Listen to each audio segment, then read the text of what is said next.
Bonjour et bienvenue à tous. Quand il est temps de faire ses bagages pour partir en vacances, nous avons souvent le sentiment que le monde s'offre à nous et que nous pouvons fermer les yeux et choisir n'importe quelle destination. Pourtant, il existe des endroits dans le monde qui sont complètement interdits à la visite. Que vous soyez téméraire, un peu, beaucoup ou pas du tout, je vous promets qu'il n'y a absolument aucun moyen que vous puissiez mettre le plus petit de vos doigts de pied dans les endroits dont nous allons vous parler aujourd'hui. Installez-vous confortablement. N'hésitez pas à liker la vidéo si elle vous plaît et si vous êtes nouveau sur la chaîne, n'oubliez pas de vous abonner et d'activer la notification pour ne rater aucune de nos prochaines vidéos. On commence. L'île de Poveglia est une petite île située dans la lagune de Venise, la ville des amoureux, en Italie. De loin, cette île paraît magnifique avec sa verdure, son campanile et son clocher, et d'ailleurs autrefois cette île était prospère. Aujourd'hui cependant, l'île est interdite aux touristes et aux curieux. Elle est uniquement utilisée pour la viticulture. Elle n'appartient d'ailleurs à personne.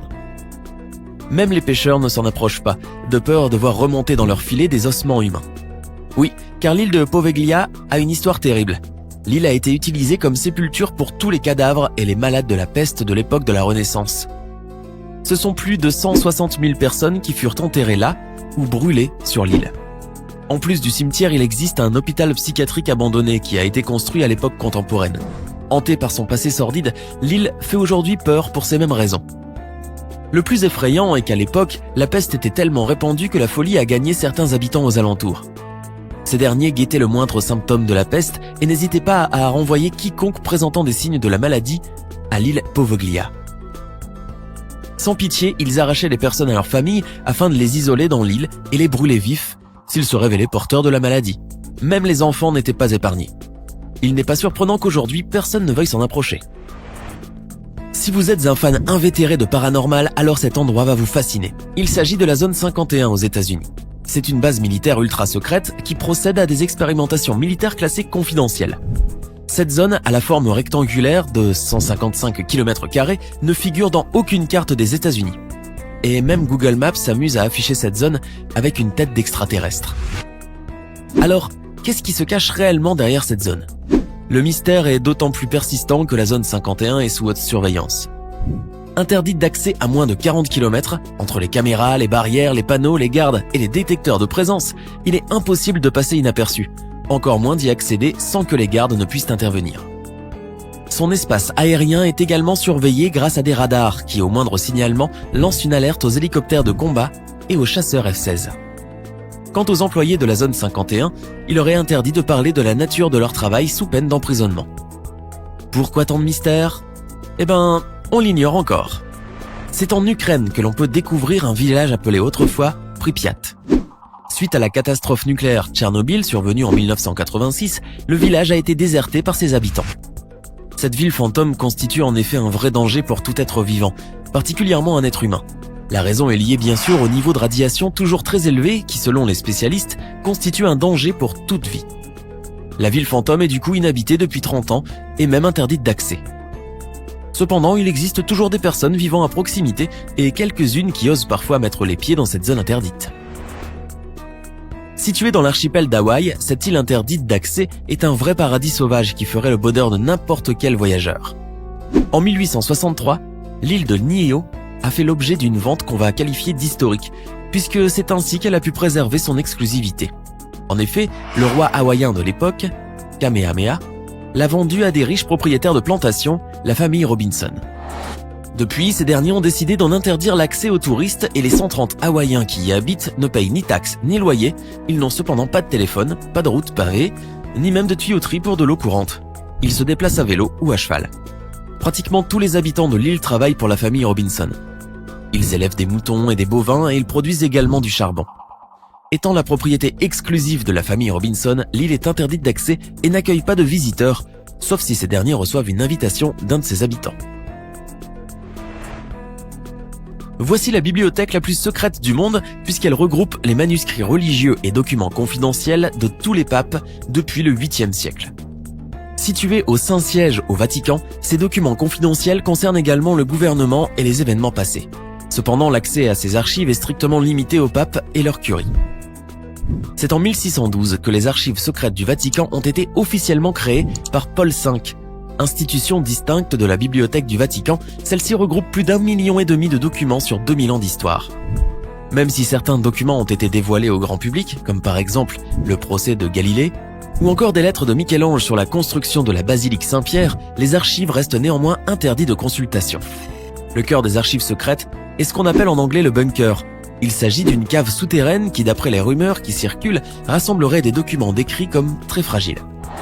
Il se trouve d'ailleurs que le document le plus ancien mais également le plus fragile date du IVe siècle. Il aurait été rédigé sur des feuilles de papyrus délicates. Aujourd'hui, la valeur historique de ces documents est inestimable et on prétend même que le libre accès a été donné au public et aux professeurs en particulier, et ce, depuis 1881. Dit-on vrai ? On l'ignore, mais en tout cas, l'histoire du Vatican est fascinante et regorge de secrets. Si vous vous demandez où est-ce que les criminels les plus dangereux du monde sont incarcérés, la réponse est ADX Florence, ou l'Alcatraz des Rocheuses. La prison est célèbre parce qu'elle rassemble plus de 400 prisonniers, tous plus dangereux les uns que les autres, dont la plupart sont soit des terroristes, soit membres d'une mafia. Ces prisonniers vivent dans un isolement total 23 heures sur 24 pour éviter tout contact entre eux. Un tel confinement a été jugé néfaste par les spécialistes puisqu'il peut avoir de graves effets psychologiques. Certains détenus ont d'ailleurs souffert d'hallucinations, d'anxiété ou encore ont pratiqué des automutilations. L'isolement accentuerait même le sentiment de rage et de colère. Selon un ancien garde dénommé Robert Hood, cette prison est une version propre de l'enfer, c'est bien pire que la mort. Le silence qui y règne est tellement pesant qu'il en devient invivable. Pire encore, ils sont privés aussi de tout contact social et n'ont droit qu'à 1 heure par jour pour marcher dans une cage individuelle. Ils ne peuvent faire aucune activité, aucun exercice physique et ont encore moins droit à des visites. Ce qui est sûr, c'est que tous ceux qui entrent à ADX Florence n'en ressortent jamais. C'est en Virginie, aux États-Unis, que l'on peut découvrir cet endroit conçu pour abriter le gouvernement américain en cas de crise, d'attaque nucléaire ou de catastrophe naturelle. Réservé aux militaires et aux hommes influents et hautement placés dans le gouvernement, le mont Weather reste un mystère pour les citoyens ordinaires américains. Le mont Weather est composé d'un bunker, à savoir une cave souterraine, qui rassemblerait tous les éléments nécessaires à la survie de l'homme. Notamment du gaz, de l'électricité, des fusils et même un hôpital assez grand pour y avoir une zone de quarantaine. Des produits agricoles peuvent y être cultivés et il abriterait même un réservoir d'eau souterrain. En tout cas, cet endroit est interdit au public et on ignore ce qui se passe le reste de l'année lorsqu'aucune alerte n'est signalée. En Russie, on peut découvrir le fameux métro 2, un réseau de tunnels créé pour servir les militaires en temps de crise. Le réseau secret aurait été construit à l'époque de Staline par le KGB. L'objectif principal de ce tunnel est de pouvoir évacuer des personnes de la plus haute importance en cas d'attaque. Constitué de 4 lignes entre 50 et 200 mètres sous terre, il est supposé doubler le métro de Moscou. Il se trouve que Métro 2 rassemble d'énormes hangars souterrains qui ont une capacité d'accueil de plus de 10 000 personnes. Aujourd'hui, l'existence de ce tunnel est toujours remise en cause, d'autant plus que l'administration du métro de Moscou n'a ni démenti ni confirmé l'existence du métro 2. En tout cas, l'accès au tunnel est interdit au public pour la simple raison que son emplacement est secret, et surtout parce qu'il n'a pas été conçu pour les citoyens. Parmi les endroits les plus insolites du monde se trouve l'île de North Sentinel, une île située dans le golfe du Bengale, dans l'océan Indien. Elle constitue le territoire d'une tribu autochtone et rassemble une population d'environ 500 personnes qui vit dans l'isolation complète.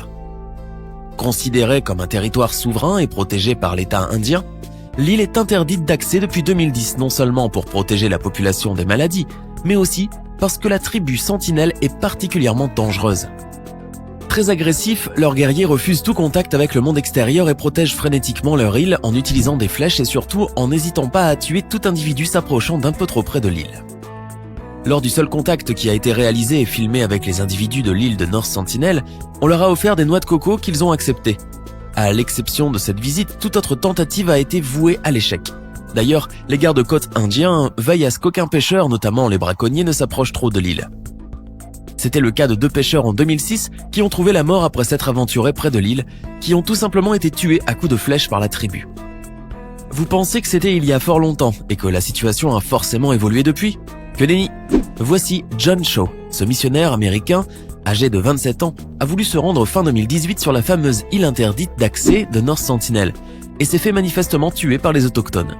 Bien qu'il savait que presque tous ceux qui s'y sont risqués volontairement ou malgré eux aient péri, il était décidé à entrer en contact avec les habitants de North Sentinel. Le 15 novembre 2018, il a accosté une première fois sur la longue plage de sable blanc. L'un des indigènes lui a alors immédiatement décoché une flèche. flèche qui s'était logée dans la Bible qu'il portait selon une de ses connaissances. Et le jeune homme a ensuite rapidement rejoint à la nage le bateau de pêcheurs. Mais le lendemain, loin de se laisser décourager, il réitérait grâce à ses pêcheurs payés de sa poche. Et ce 16 novembre, il fut accueilli par une pluie de flèches face auxquelles il a continué de marcher. Les pêcheurs qui l'ont conduit illégalement là-bas ont assisté à sa mort et racontent que la tribu l'a abattu puis enterré dans la plage. John Shaw est l'ultime preuve que les habitants de North Sentinel sont prêts à tout pour préserver leur habitat. Alors seriez-vous assez courageux pour tenter de visiter l'un de ces endroits ? Dites-nous en commentaire l'endroit que vous seriez prêt à prendre le risque de visiter. Sinon, si la vidéo vous a plu, n'oubliez pas de mettre un pouce bleu, de vous abonner et de la partager avec vos amis. À demain même heure, même chaîne, pour une nouvelle vidéo.